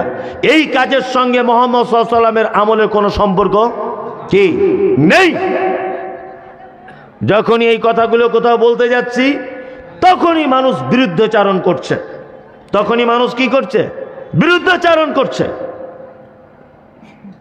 আল্লাহু আকবার। আল্লাহ সুবহানাহু ওয়া তাআলা পবিত্র কোরআনে বলছেন ওমা আতাকুমুর রাসূল ফাখুযুহু ওমা নাহাকুম আনহু ফান্তাহু। আমার নবী যেটা দেয় সেটা গ্রহণ করো, আমার নবী তোমাদেরকে যে ব্যাপারে নিষেধ করে তার থেকে দূরে কি সরে এসো। 4 টাকা কেজি বেগুন কিনলে 4 বার দেখে ভিতরে পোকা আছে কিনা। হ্যাঁ, আর একটা আমল করছেন যে আমল করলে জান্নাত জাহান্নামের ব্যাপার আছে, আপনি একবার দেখবেন না যে আমলটা মুহাম্মদ সাল্লাল্লাহু আলাইহি ওয়াসাল্লাম করেছিলেন কিনা। ওই জন্য আল্লাহ সুবহানাহু ওয়া তাআলা বলছেন ওয়ামিলুস সলিহা, তোমরা যদি জান্নাতে যদি যেতে চাও আমলে সলেহ করো। সলেহ, একটা কথা আপনাদেরকে বলি, মানুষ সত্য কথা নিতে পারে না মাথাতে, নিতে পারে? হ্যাঁ, সত্য কথা বললে মানুষের গা জ্বলে যায় না? যায় কি যায় না? যায়। আমি একটা গল্প এবছর অনেক জায়গায় বলছি, আপনাদেরকে একটা ছোট্ট করে গল্প বলি, 1 মিনিটের, দেখবেন অনেক জ্ঞান আছে। একটা ম্যাথর পায়খানা পরিষ্কার করতে করতে ক্লান্ত হয়ে গেছে, দুপুরবেলা রাস্তা আস্তে আস্তে একটা গাছের ছায়াতে বসে আছে। কে? ম্যাথর। ম্যাথরের গা তো বুঝতেই পারছেন, খুব সেন্ট ও শরীর, তাই না? এখন ওই রাস্তা দিয়ে যাচ্ছিল একটা আতরওয়ালা।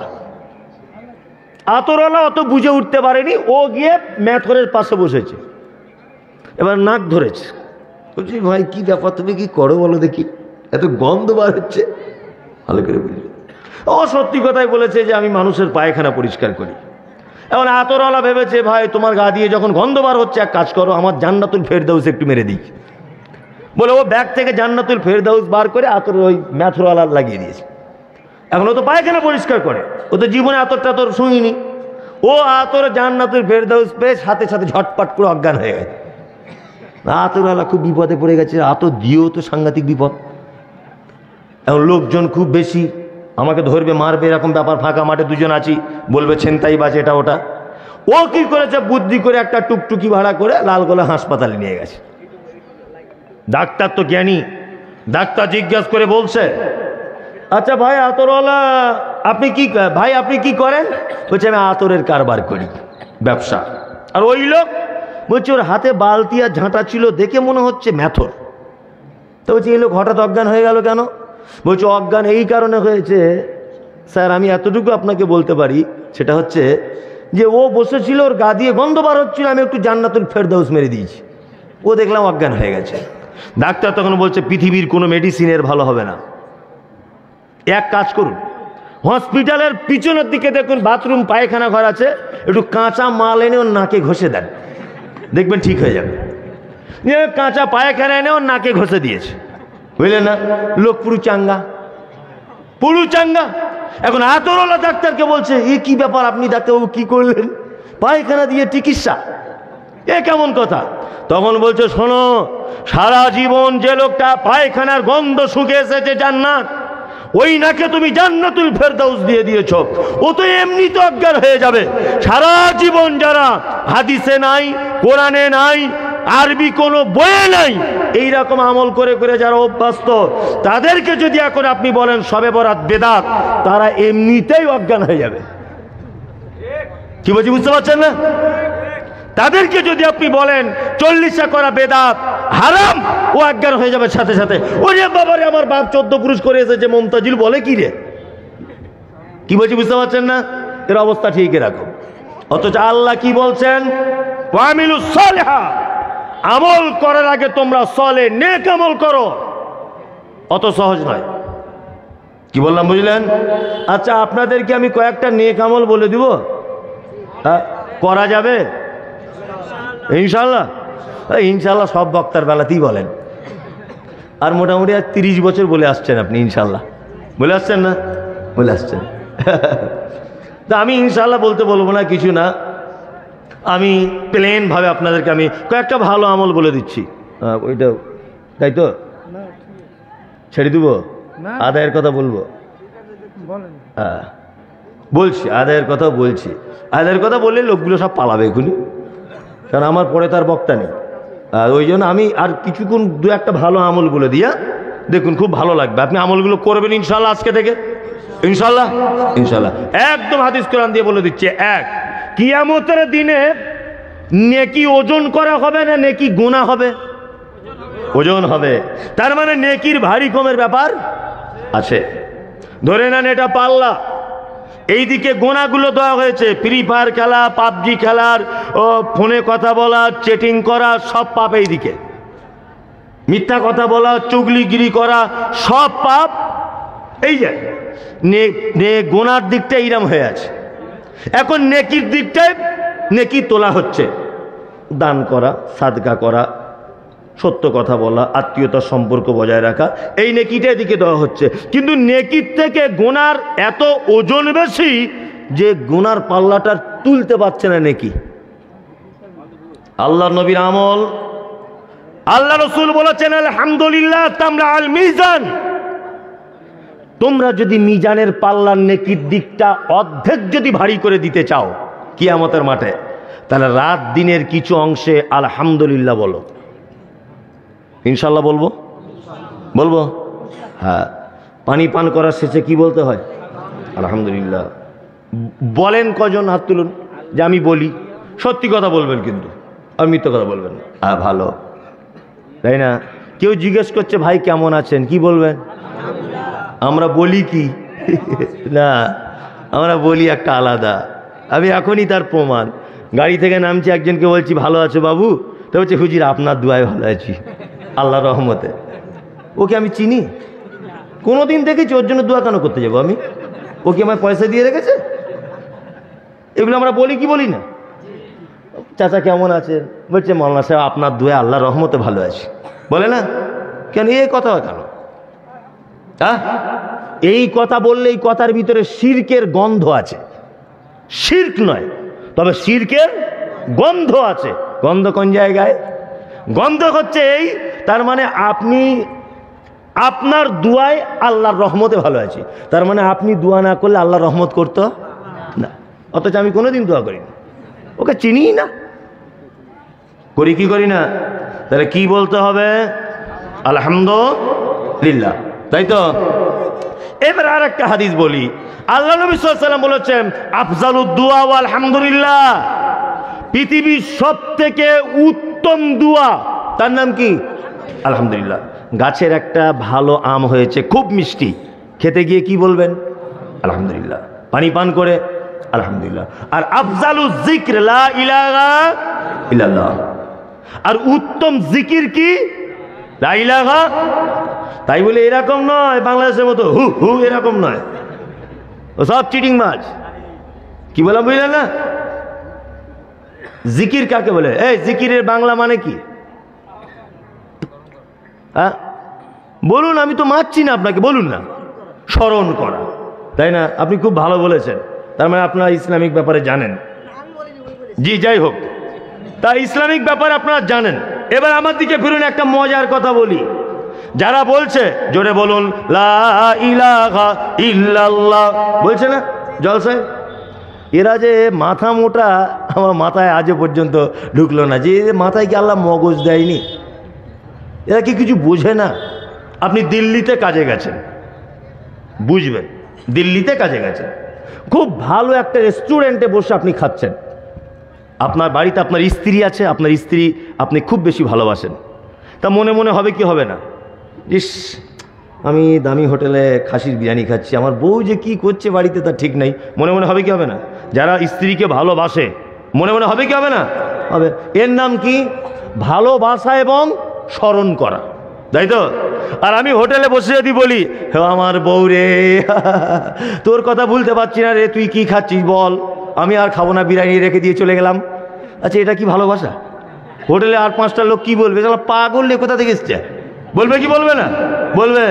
তার মানে চিল্লামিল্লি করে ভালোবাসা প্রকাশ করা যায় না। ভালোবাসা প্রকাশ করতে হয় কোথা থেকে? এইখান থেকে। তা লা ইলাহা ইল্লাল্লাহ, আল্লাহ ছাড়া কোনো সত্য উপাস্যক নেই সর্বক্ষেত্রে সর্ববিষয়ে, এই জায়গাতে মনে রাখতে হবে। এর নাম কি? জিকির। আর আমরা লা ইলাহা ইল্লাল্লাহ মুহাম্মদ রাসূলুল্লাহ সেই রকম সবাই দল বেঁধে একসঙ্গে বলছি। ওটা স্মরণ করা নয়, ওটা বদমাইশি করা। কি বলছি বুঝতে পারছেন? ওটার নাম স্মরণ নয়। চলুন তাহলে দিনে রাতের কিছু অংশে আমরা আলহামদুলিল্লাহ বলবো ইনশাআল্লাহ। আল্লাহ রাসূল তারপরে বলছেন সুবহানাল্লাহ ওয়াল হামদুলিল্লাহ তামলাআনি ওয়া তামলাআনি মা বাইনাস সামাওয়াতি ওয়াল আরদ। শোনো, দিনে রাতের কিছু অংশে কেউ যদি সুবহানাল্লাহ আলহামদুলিল্লাহ এটা মিলিয়ে যদি বলে, তাহলে আসমান জমিনের মাঝখানের সমস্ত জায়গাতে তার নেকি দিয়ে ভরপুর করে দেওয়া হয়। কি বললাম বুঝলেন? আমার সাথে আর একটা দোয়া বলুন, সুবহানাল্লাহি ওয়া বিহামদিহি সুবহান, এই বসে আছো কেন বলো, সুবহানাল্লাহি ওয়া বিহামদিহি সুবহানাল্লাহিল আযীম। আল্লাহ রাসূল বলেছেন যদি কেউ এই তাসবিহটা যদি করে, দরিয়ার ফেনা সম পরিমাণ যদি পাপ থাকে, আল্লাহ সুবহানাহু ওয়া তাআলা তার পাপকে মিটিয়ে দিবে। তবে কাবিরা পাপ তওবা করা লাগবে। কি বললাম বুঝলেন? ছোটখাটো পাপগুলো কি করবেন? মিটিয়ে দিবে। তাহলে এই আমলগুলো করা যাবে ইনশাআল্লাহ। ইনশাআল্লাহ চলুন আর আমি 4-5টা আমল আপনাদেরকে বলি। এক, খুব ছোট্ট ছোট্ট আমল, এগুলো হাদিস থেকে বলছি, দেখুন যদি মানা যায় মানবেন। আমি কিন্তু এখানে দানের আমল বলবো না, যে টাকা বার করুন, ওই লাইন করবো না আমি। কি বললাম বুঝলেন না? যাতে আপনার জীবনে কিছু উপকার হয়, আপনি ফ্রিতে নাকি পান টাকা ছাড়া। কি বললাম বুঝলেন না? এখানে যা বক্তব্য হয়েছে সব একটাই জিনিস বুঝিয়েছে, টাকা দিলে জান্নাত পাওয়া যাবে। কিন্তু আমি বলছি বিনা টাকাতেও জান্নাতে যাওয়া যাবে। আমি বিনা টাকারটা বলে দিচ্ছি আপনাদেরকে।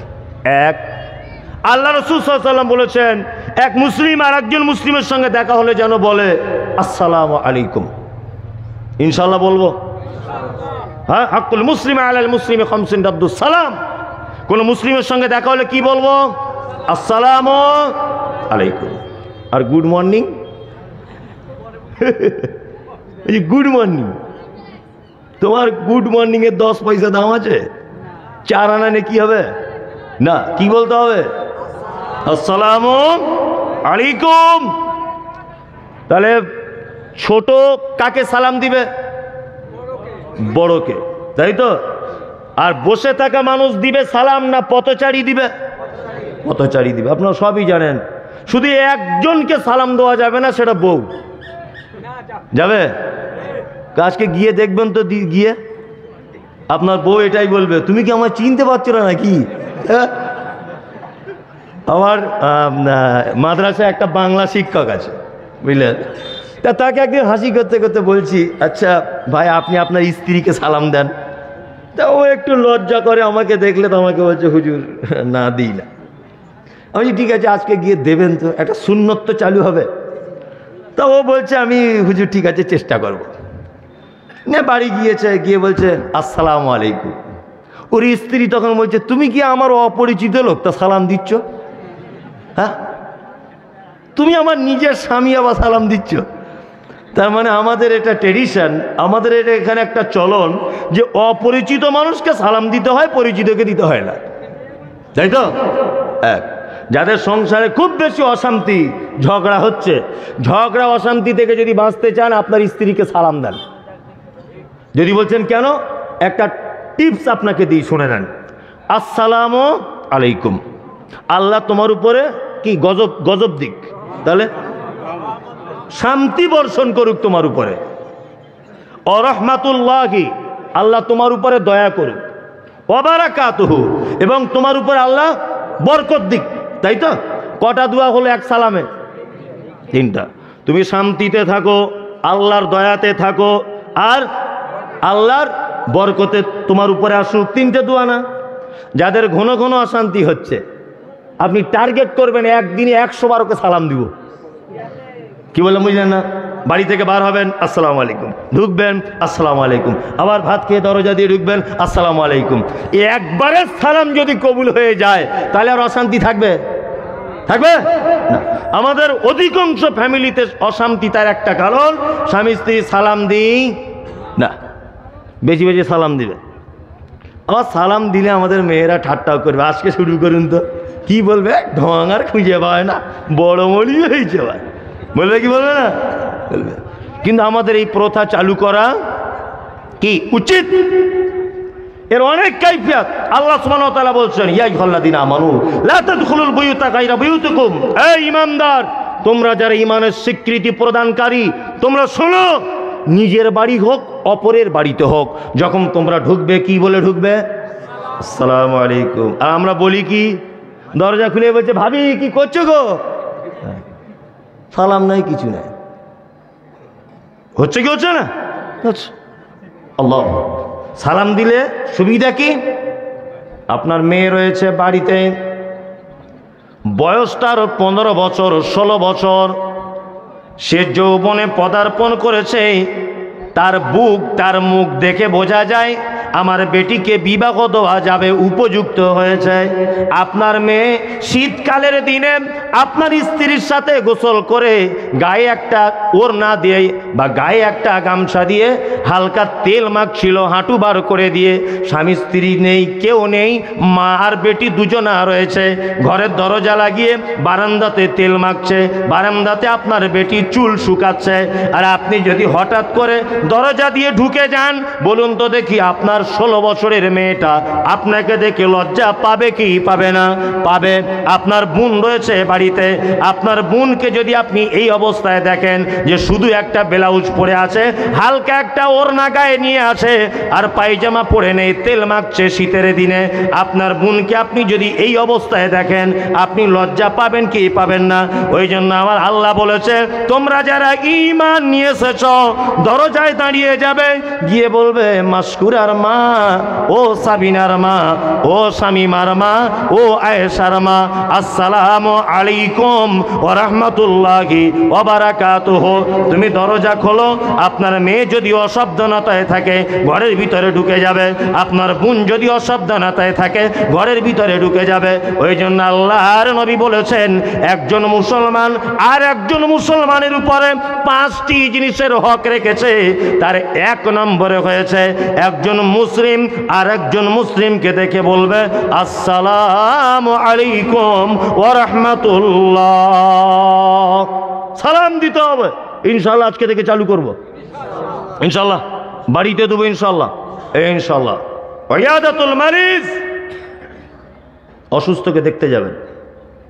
পাড়া প্রতিবেশী কেউ যদি অসুখে পড়ে কি করবেন? দেখতে যাবেন। ওয়াইত্তিবাউজ জানাইজ, কেউ মারা গেলে তার জানাজা পড়তে যাবেন। 2টো উহুদ পাহাড়ের সমান নাকি পাবেন। ওয়াইজাবাতুদ দাওয়াতি, কেউ দাওয়াত দিলে গ্রহণ করবেন ইনশাআল্লাহ। দাওয়াতের বেলা তো ইনশাআল্লাহ বলতেই হবে, এইটা মিস করা যাবে না। গোস্তের ব্যাপার আছে, কি বলা মিলেন না? দাওয়াত কবুল করতে হবে, তবে সব জায়গায় নয়, সব দাওয়াত বাড়িতে নয়। কিছু কিছু দাওয়াত বাড়িতে আছে আপনি যেতে পারবেন না। অতাসমিতুল আতিশ, হাঁচি হলে কি বলতে হয়? ওটা যে শুনবে, ইয়ারহামুকাল্লাহ যে শুনবে, ইয়াহদিকুমুল্লাহ ওয়া আসলিহু বালাকুম। এই 3 পর্যায়ের উত্তর দিতে হবে। 5টা আপনাকে হাদিস থেকে বললাম ভালো কাজ। 1, কাউকে থেকে সালাম দিতে হবে। 2, কি? অসুস্থ ব্যক্তিকে দেখতে যাওয়া। 3, জানাজার শরীক হওয়া। 4, দাওয়াত গ্রহণ করা। 5, হাঁচি হলে উত্তর দেওয়া। 5টা ভালো কাজ হাদিস থেকে বলে দিলাম। এবার পবিত্র আল কোরআন থেকে আপনাদেরকেও একটা ভালো কাজ বলে দিই। আল্লাহ তাআলা বলছেন কি? আল্লাযীনা ইউনফিকুনা ফিস সাররাই ওয়াজ যাররাই ওয়াল কাযিমিনাল গায়যা ওয়াল আফিনা আনিন নাস। আল্লাহ তাআলা বলছেন, পৃথিবীতে 4টি লোককে আমি আল্লাহ সব থেকে বেশি ভালোবাসি। কটা? 4টে গুণ যার ভিতরে আছে তাকে আল্লাহ সব থেকে বেশি ভালোবাসে। কে সে? আল্লাযীনা ইউনফিকুনা ফিস সাররাই ওয়াজ যাররাই, যারা দান করে সচ্ছলতায় অসচ্ছলতায়। অবস্থা খারাপ অল্প আছে তবুও দেয়, অবস্থা ভালো তবুও দেয়। কি বললাম বুঝলেন? নাম্বার 3, ওয়াল কাযিমিনাল গায়যা, রাগ হয়ে গেলে কন্ট্রোল করে। এই আপনাদেরকে একটা কথা বলি, অনেক সময় রেগে যান তো, হ্যাঁ, রাগ কম করার একটা পদ্ধতি বলে দিই। যদি দাঁড়িয়ে থাকা অবস্থায় রেগে যান কি করবেন? বসে পড়তে হবে, তাই না? আর যদি বসে থাকা অবস্থায় রেগে যান তাহলে শুয়ে পড়তে হবে। কি করবেন? কি করবেন? দাঁড়িয়ে পড়তে হবে। যদি বসে থাকা অবস্থায় রাগ হয়ে যায়, যে অবস্থায় রাগ হোক, আউযু বিল্লাহি মিনাশ শাইতানির রাজিম, আল্লাহ তুমি আমাকে শয়তান থেকে পরিত্রাণ দাও। কি বললাম বুঝলেন? রাগ হয়ে গেলে কন্ট্রোল করে নেওয়া। আর ওয়াল আফিনা আনিন নাস, পৃথিবীর কোনো মানুষ যদি তোমার কাছে অপরাধ করে ফেলে, তুমি সেই অপরাধীকে কি করো? মাফ করে দাও, ক্ষমা করে দাও। এমন গরম দেখায় মনে হচ্ছে সারা পৃথিবীটা ওর রাজত্বের মধ্যে আছে। পৃথিবীর সব থেকে বড় অপরাধী যদি আল্লাহর দরবারে 2-5 দিন 10 দিন ক্ষমা যদি চায়, আল্লাহ ক্ষমা করবে না? কিন্তু এমন কিছু মানুষ রয়েছে তাদের কাছে ক্ষমা যদি চান ও জীবনেও ক্ষমা করবে না, বলছে কিয়ামত পর্যন্ত দাবি বলে দিচ্ছে না। অনেক মানুষ আছে, আর অনেক বউ শাশুড়ির ভিতরে এরকম সম্পর্ক আছে, আছে না? আছে। 4টে ভালো কাজ বললাম, আরো চলুন পবিত্র আল কোরআন থেকে ভালো কাজ বলে দিই। কি? ইউমিনুনা বিল্লাহ। 1 নম্বরে ভালো কাজ, আল্লাহ বলছে ওদেরকে ভালোবাসি যারা আমার প্রতি বিশ্বাস রাখে, ওয়াল ইয়াউমিল আখির, যারা কিয়ামতের প্রতি বিশ্বাস রাখে, ওয়া ইয়ামুরুনা বিল মারুফ, যারা মন্দ কাজ ভালো কাজের আদেশ করে, ওয়া ইয়ানহাউনা আনিল মুনকার, যারা মন্দ কাজের নিষেধ করে, ওয়া ইউসারিউনা ফিল খায়রাত, যারা ভালো কাজের জন্য দৌড়ঝাঁপ করে। এই আপনাদেরকে একটা কথা বলছি শুনুন, পৃথিবীর সবাই আমরা বিজনেস করতে পছন্দ করি, করি না? করি। আর বিজনেস করলে সত্যি ধনী হওয়া যায়। যদি কেউ ধনী হতে চায় তাহলে ব্যবসা করে হতে হবে, চাষবাস করে ধনী হওয়া যাবে না। ছোট ব্যবসা হোক, ব্যবসা করুন, প্রচুর টাকা আপনাকে আল্লাহ সুবহানাহু ওয়া তাআলা দিতে পারেন। যে কোনো আদা রসুন হোক, চকলেট হোক, পেঁয়াজ হোক, সবজি হোক, যে কোনো ব্যবসা করুন, ব্যবসাতে রুজি বেশি। কি বললাম বুঝলেন? আমরা সবসময় ব্যবসা চেন সিস্টেমে করতে পছন্দ করি, তাই না? আর মুনাফা বেশি হোক এইটা আমরা চাই, চাই না? সকলেই ব্যবসায় লাভ বেশি হোক এটা চাই কি চাই না? চাই। আল্লাহর সঙ্গেও ব্যবসা আছে, আছে না? আছে। আল্লাহু আকবার। পৃথিবীতে কিছু জিনিস আছে চেন সিস্টেমে নেকি হয়। যেমন একটা লোক নামাজ পড়ে না, তাকে যদি আপনি নামাজ যদি ধরিয়ে দেন কোনো রকম বলে এদিক ওদিক করে, ও যতদিন পর্যন্ত মসজিদে নামাজ আদায় করবে যত নেকি ও পাবে তত নেকি আপনি পাবেন। কি বললাম বুঝলেন না? হ্যাঁ। আর আপনি একজনকে ধরে এদিক ওদিক করে বিড়ি সে খাবে না, জোর করে ধরিয়ে দিয়েছে, খান একটা মেরিয়ে দেখ না কেমন লাগে, ও জোর করে ধরিয়ে যে দিয়েছেন, ও যদি মৃত্যু পর্যন্ত টানে যত পাপ ওর হবে তত পাপ আপনার হবে। এখন আপনি হাজি সাহেব হয়ে চলে এসেছেন, তবুও পাপ চলছে। কি বলছি বুঝতে পারছেন না? চলুন, ঠিক এইরকম আল্লাহ তাআলা বলছেন। কি বলছেন? আল্লাহ সুবহানাহু ওয়া তাআলা বলছেন যারা ভালো কাজ করে এবং ভালো কাজের ব্যাপারে দৌড়ঝাঁপ করে। সুবহানাল্লাহ। মাদ্রাসা প্রতিষ্ঠান এটা ভালো কাজ না খারাপ কাজ? ভালো কাজ।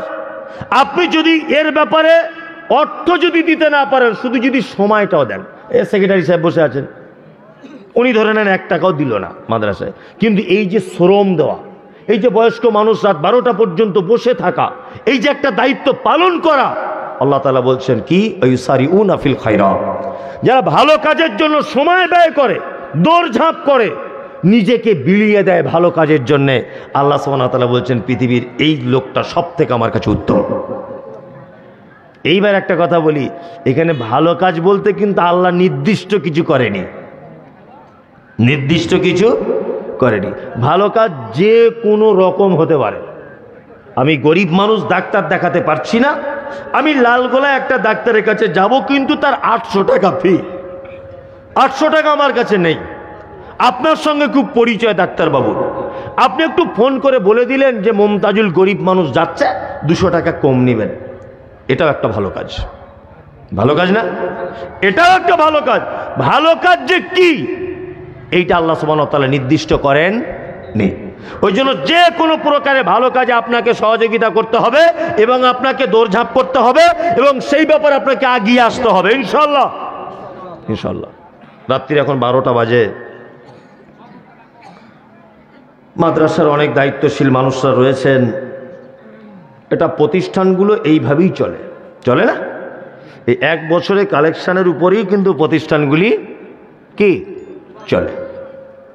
আমি জানি যে একই জমিতে বারবার চাষ দেওয়া ঠিক নয়, ঠিক, কিন্তু তারপরেও দিতে হয়, কারো হাল ভালোও হতে পারে, তাই না?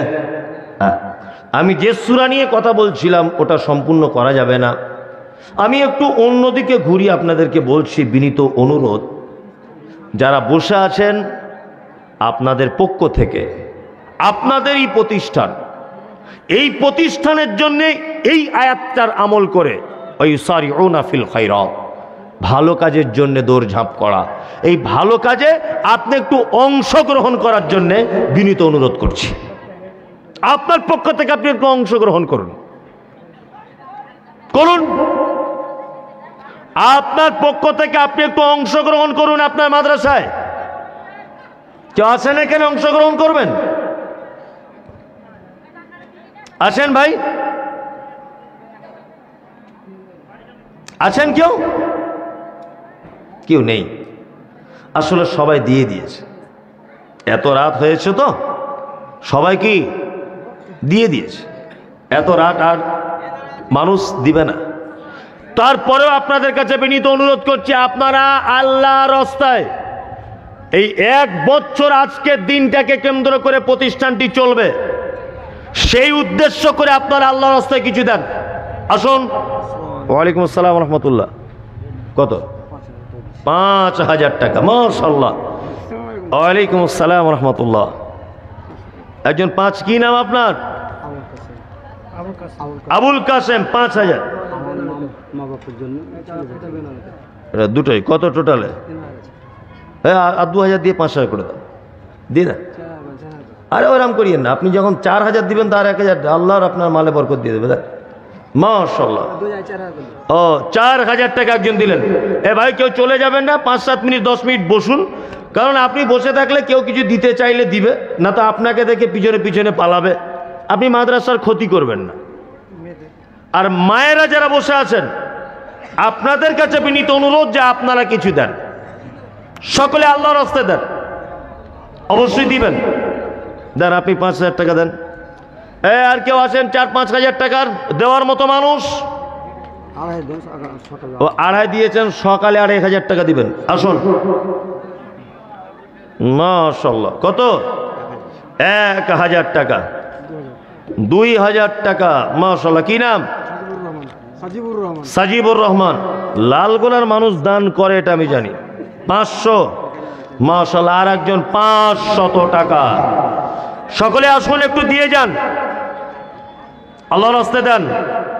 ইয়া রাব্বানা ইয়া রাব্বানা। কত? 10000। কত? সবাই যখন আবদার করছে, আর 5000 টাকা দিয়ে দেন। দেন, আল্লাহর রাস্তায় দেন, দেন, আল্লাহর রাস্তায় দিয়ে দেন। করে দেবে 10000 টাকা দিয়ে দেন। 5000 দিল আর 5000। যাই হোক, মানুষটি বেশ ভালো, উনি দানটা করলেন কিন্তু হেসে করলেন। কি অনেক মানুষ আছে দান করে মুখটা খুব ভারী হয়ে যায়, কিন্তু উনি হাসছেন। এই হাসাটাই সবচেয়ে বড় জিনিস। আর একটু মাথায় রাখবেন যে 1 বছর এই মাদ্রাসাটা এইভাবেই চলবে। আলহামদুলিল্লাহ। ভাই যারা আছেন একটু দেন, একটু এগিয়ে আসুন। আপনি চলে যাচ্ছেন বা চলে যাবেন এটা আমিও জানি, তারপরেও বলবো যে আপনি যাবার আগে অন্তত পক্ষে আপনার শেষ সম্বলটুকু আজকে যেটা আছে আপনি এটা মাদ্রাসায় দিয়ে যান। আসুন। জি, মাশাআল্লাহ। আর একজন ভাই দিলেন 1000 টাকা। আল্লাহ তুমি তার দানকে গ্রহণ করো, আমিন। আর যারা আছেন একটু দিয়ে দেন, আল্লাহর রাস্তায় দেন। যদি মনে মনে ভাবছেন যে বানিয়ে বানিয়ে দোয়া টুয়া করবে, ওই সব আর এখন চলে না। আমি আল্লাহ রসুলের শেখানো দোয়া, আল্লাহুম্মা সাল্লি আলাইহি আল্লাহুম্মা বারিক আলাইহি, আল্লাহ তুমি তার মালে বরকত দাও, আল্লাহ তুমি তার উপরে দয়া করো, এতটুকুই দেন আপনারা। আর একজনা দিয়েছেন 400 টাকা। আমি 750 টাকা দিয়েছি, আর তো বাকি ছিল দিয়ে দিলাম 1000। বাবুপুরে ছিলেন আপনি না? হ্যাঁ, কালকে 1000 টাকা। মাশাআল্লাহ, মাশাআল্লাহ। আসুন। আলহামদুলিল্লাহ। রাত অনুযায়ী তাও তো মানুষ দিচ্ছে। কততে? 2000 টাকা। মাশাআল্লাহ। আসুন ভাই, একটু আল্লাহর রাস্তায় দিয়ে যান, কারণ এইভাবেই মাদ্রাসাগুলো চলছে। আর একজন 400 টাকা দিলেন।